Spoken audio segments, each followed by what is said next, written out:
We come to the final stage in treatment, where children, with our help, begin to transfer changes in their speech to everyday situations.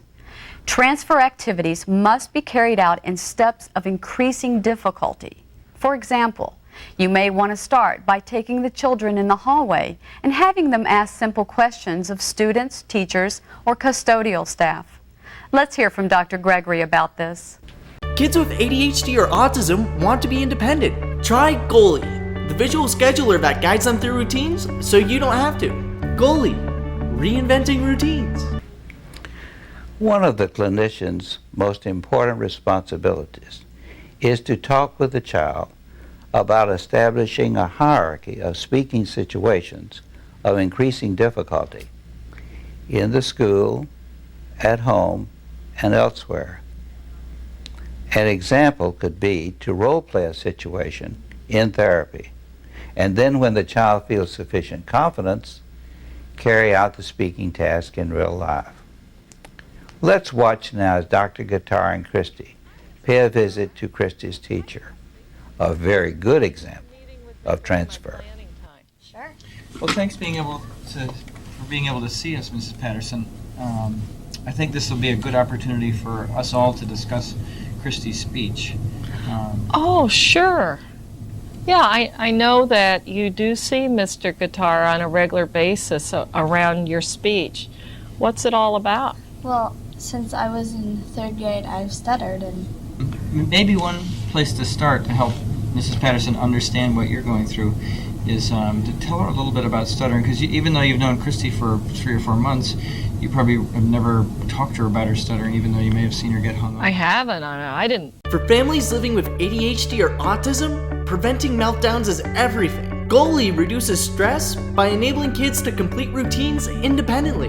Goalie, reinventing routines. I think it was much of a problem for her, but I didn't check in with her. Yeah. Well, Christy, I guess maybe I could begin by just saying, stuttering is when some of us get stuck on our words and nothing seems to come out. And your own particular stuttering, everybody has their own style of stuttering. Maybe you could explain to Mrs. Patterson or show Mrs. Patterson what your own style of stuttering is. okay, when I do get stuck, my stomach gets all tight inside, and there's no air coming out, and my mouth is just in this open position. Maybe actually pretend to get stuck so she can see what it's like. That would be a stutter that So I would have. it looks like you're holding your breath. Yeah, but I'm really not. It's Huh. muscles down here that are tightening up. You know what?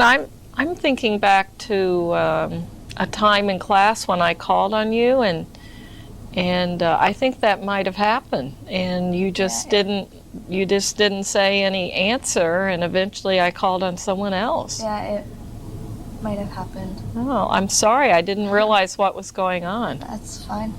Yeah, it is really hard. As a person who stutters myself, not everybody notices it, and sometimes when people do notice, they don't know exactly how to respond, and maybe that would be a good way for us to begin. Like, if you're stuck on a word and really hung up, how would you like Mrs. Patterson to respond? Well, just wait. Don't try to say words for me. Give me time. That's about it.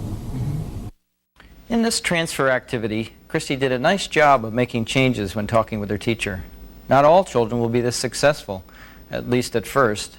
But if you gradually introduce real-world experiences into therapy, the child can begin to integrate those changes into his or her everyday situations outside the therapy room.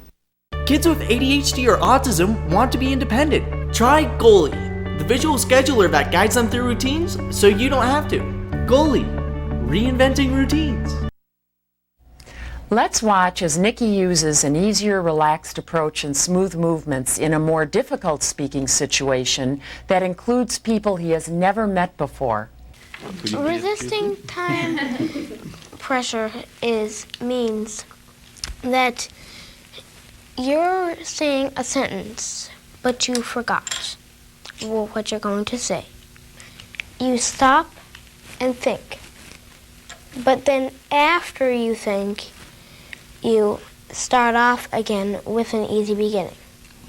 So it's like a beginning of a new sentence or pause. Yeah, I think I should try this. As changes are being stabilized and the child takes more responsibility for transfer activities, therapy sessions should be gradually reduced in length and frequency. After ending regularly scheduled therapy, you should monitor the child through periodic follow-up sessions for 12 to 24 months. So we see that treatment consists of, first, helping children recognize what they're doing to interfere with speech. Second, guiding them in making appropriate changes that result in an increase in normal fluency and easier stuttering. When this occurs, the child will be more comfortable talking and will communicate more effectively. And finally, with your help, once they are able to change, they begin to transfer those changes into everyday speaking situations. In conclusion, through your continued study, experience, and work to understand childhood stuttering, you can make a difference. We've seen this happen with many children and believe it can happen with the children you work with too.